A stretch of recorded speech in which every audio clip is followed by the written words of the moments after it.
चलिए भाई, तो त्रिभुज का ये वाला क्वेश्चन देखते हैं। इसमें क्या कह रहा है भाई? इसमें कह रहा है कि दी गई आकृति में डीई जो है वे बीसी के समांतर है। तो ये जो डीई रेखा है, ये वाली भाई, ये वाली डीई रेखा ये वाली इस बीसी रेखा के समांतर है। और यहाँ पर आपको साफ साफ दिख रहा है कि एक त्रिभुज एबीसी है और जिसमें एक रेखा है जो कि इसकी दो भुजाओं को प्रतिच्छेद कर रही है और तीसरी भुजा के समांतर है। ठीक है, तो यहाँ पर हम थेल्स प्रमेय लगा सकते हैं। ठीक, तो क्या कह रहा है भाई? तो AD का मान दिया है 1.7 सेंटीमीटर, AB का मान दिया है 6.8। ये जो AB है इसका मान दिया है 6.8 सेंटीमीटर और ये जो AC दिया है ये 9 सेंटीमीटर दिया है। ये जो AC दिया है ये 9 सेंटीमीटर दिया है। तो AE का मान पूछा है।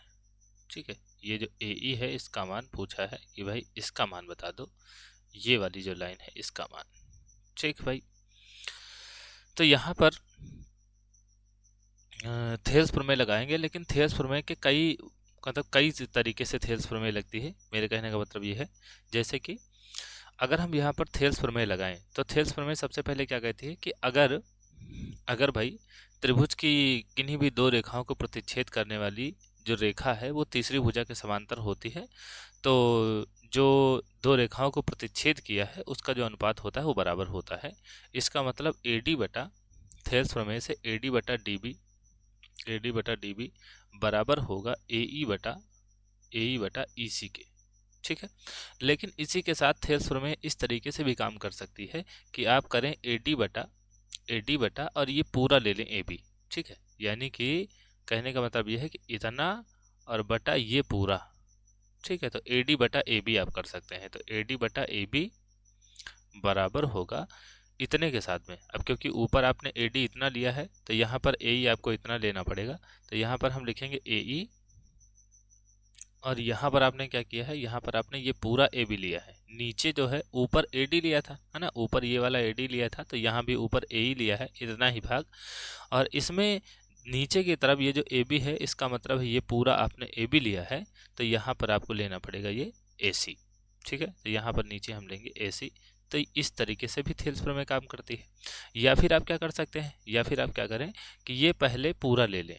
ठीक है, ये AB पूरा ले लें और ये AC पूरा ले लें। तो यहाँ पर हम कैसे लिखेंगे, यहाँ पर लिखेंगे AB और बटा क्या कर दें, बटा कर दें ये वाला जो है ये वाला DB। ठीक है, बटा DB। तो यहाँ पर हमने DB कर दिया और बराबर।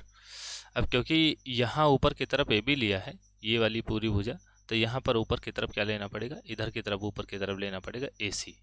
ठीक है, तो AC आ गया और नीचे यहाँ पर लिया भाई ये वाला DB, तो यहाँ पर लेना पड़ेगा ये EC। ठीक है, तो यहाँ पर ये EC ले लिया। ठीक है, तो थेल्स प्रमेय 3 तरीके से काम करती है।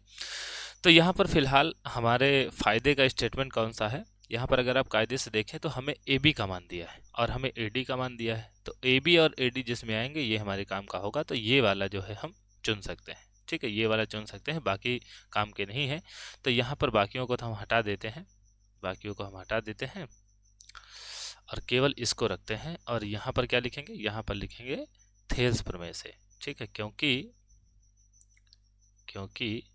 यहाँ पर लिखेंगे क्योंकि DE जो है ये समांतर है BC के, अतः थेल्स प्रमेय से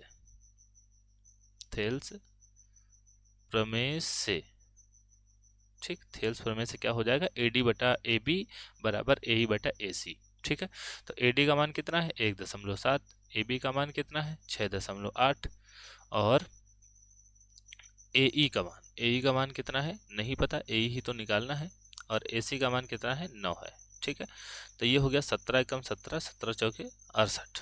ठीक है, और ये 9 अगर इधर चला जाएगा तो AE का मान क्या आ जाएगा। अब हम जो है इसको जरा बाएं पक्ष में लिख लेते हैं, तो ये हो गया AE और ये जो 9 है ये इधर भेज देते हैं, गुणा करेगा तो ये हो जाएगा 9/4।